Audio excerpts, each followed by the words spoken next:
অঞ্জলির স্বপ্ন এখন শিক্ষিকা হওয়া। এক ভয়ঙ্কর সড়ক দুর্ঘটনায় তার একটি পা হারালেও থেমে থাকেনি সে। সেই দুর্ঘটনা ঘটে 2024 সালের 21শে ডিসেম্বর বলরামপুরের চকবাজার এলাকায়। সেই ভয়ঙ্কর দিন যেন আজও তাড়া করে বেড়ায় অঞ্জলির মনে। শারীরিক প্রতিবন্ধকতা সত্ত্বেও অদম্য ইচ্ছাশক্তি ও অধ্যাবসায়ে মাধ্যমিক পরীক্ষায় বসে অঞ্জলি। সে বলরামপুর লালিমতি বালিকা বিদ্যালয়ের ছাত্রী। এবছর তার মাধ্যমিকের পরীক্ষা কেন্দ্র পড়েছিল চণ্ডীতলা শিক্ষা নিকেতনে। 2025 সালের মাধ্যমিকের ফল প্রকাশের দিন অঞ্জলির প্রাপ্ত নম্বর হয় 404। এই ফলাফল শুধু তার নয়, গোটা এলাকার গর্ব। অঞ্জলি ছোটবেলা থেকেই বড় হয়েছে মামার বাড়ি বুরুডিতে, তার নিজের বাড়ি সাইবুদ্দি ডুমরিটি গ্রামে। ছোটবেলায় মাকে হারায়, তারপর বাবা কাজের সূত্রে থাকেন চেন্নাইয়ে। অঞ্জলির পাশে সবসময় থেকেছেন তার মামা আর মামি। তার একটি ছোট ভাইও রয়েছে। অঞ্জলির এই সাফল্যে খুশি সবাই। বলরামপুর যুব তৃণমূল কংগ্রেসের সভাপতি সুপ্রিয় মুখার্জি, স্থানীয় সাংবাদিক, পরিবার ও পাড়া প্রতিবেশীরা তাকে সম্বর্ধনা জানাতে তার বাড়িতে পৌঁছয়। মিষ্টিমুখ করিয়ে উদযাপন করা হয় তার এই জয়। শিক্ষিকা হওয়ার স্বপ্নকে বুকে ধরে এগিয়ে চলেছে অঞ্জলি। তার গল্প যেন বলে দেয় সাহস এবং সংকল্প থাকলে কিছুই অসম্ভব নয়। মানে বাবার সঙ্গে ভালো পরিচয়। বুঝতে পারো না? হ্যাঁ, চলো।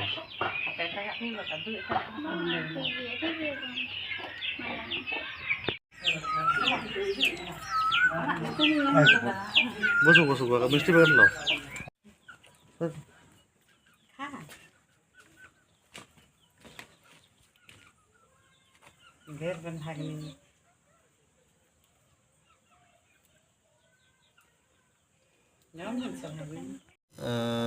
একটা দুর্ঘটনা হয়, পথ দুর্ঘটনা, যে পথ দুর্ঘটনায় তুমি তোমার পা হারিয়ে ফেলো, ঠিক আছে, ভয়াবহ পথ দুর্ঘটনা ছিল। তারপরে সেই মাধ্যমিক পরীক্ষা, হঠাৎ মাধ্যমিক পরীক্ষা পেরিয়ে গেল, এবারে ফলাফল আছে। ফলাফল তো শুনলাম, কেমন ফলাফল হয়েছে? স্যার মোটামুটি ভালো হয়েছে, কিন্তু আমি চাইতাম এর থেকে আর একটু ভালো হলে ভালো ছিল, কিন্তু সেটা হলো না। কত নাম্বার পেয়েছো? 404। 404? হ্যাঁ মানে সেকেন্ড ডিভিশন নাকি? হ্যাঁ। আচ্ছা, কোন স্কুল থেকে দিয়েছিলে? চণ্ডীতলা শিক্ষা নিকেতন থেকে। সেখানে কেন্দ্র ছিল নাকি? হ্যাঁ। আর কোন স্কুল? আমি বলরামপুর লালিমতি গার্লস এইচএস স্কুলে পড়াশোনা করেছি।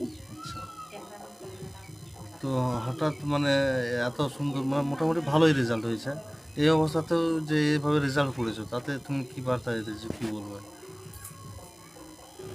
যে কেউ মানে কেউ মনোযোগ না হারায়, যাতে আমিও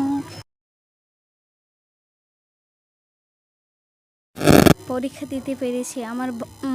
আমি প্রথমে আমার মনটা ভেঙে গিয়েছিল, কিন্তু তারপরে আমি ভাবলাম যে আমাকে এখন পরীক্ষা দিতেই হবে, না হলে আমার 1 বছরটা বেকার হয়ে যাবে।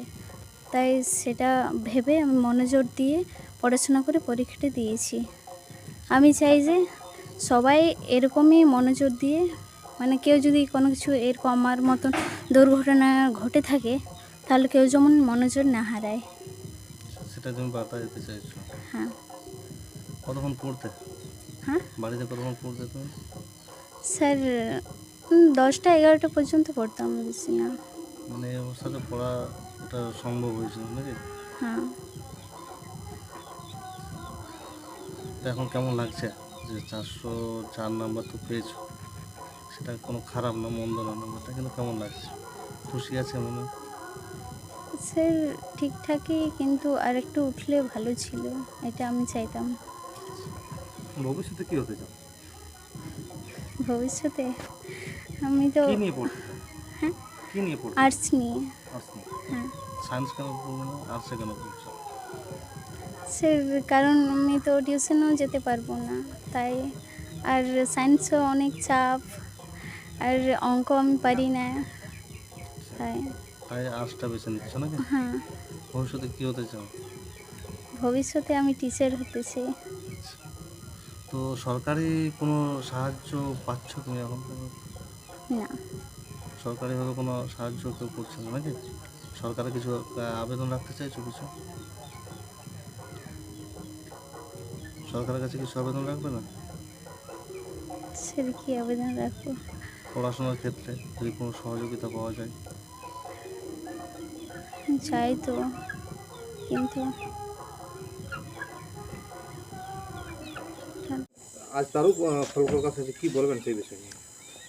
যে হারে যেমনভাবে প্রথমেই এতটাই অভিনন্দন জানাই যে যেভাবে অ্যাক্সিডেন্ট হয়েছিল, তারপরে ওই বাচ্চা মেয়েটা যেভাবে পরীক্ষা দিয়েছে, মনের সাহস জুগিয়েছে, মনের সাহস নিয়ে সত্যিই কুর্নিশ জানানোর মতো। এবং মানে অত্যন্ত ভালো লাগছে যে এত ভালো রেজাল্ট করেছে অত বড় একটা অ্যাক্সিডেন্টের পরেও। আগামী দিনে আরও ভালো হোক, আরও বড় জায়গায় পড়াশুনো করুক, আরও বড় হোক, এটুকুই চাইবো। ঈশ্বরের কাছে প্রার্থনাও করব যেন আরও ভালো হয় এবং অঞ্জলি যেন নিজের পায়ে একদিন খুব বড়োভাবে দাঁড়াতে পারে।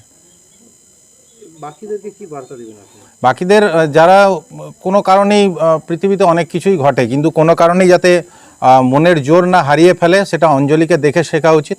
এবং আমিও চাইবো সবাই মনের জোর কখনো হারাবে না। এই অঞ্জলির মতো আরও কত কি ঘটনা ঘটতেই পারে, কিন্তু সেই জায়গায় দাঁড়িয়ে যেমন অঞ্জলি আজকে নিজের এত ভালো রেজাল্ট করেছে, এমনি সবাই শিখুক, এটুকুই চাইবো। আর নতুন প্রজন্মের কাছে বলবো, মোবাইল ছেড়ে নিয়ে এবারে তোমরা একটু বইয়ের দিকে মন দাও।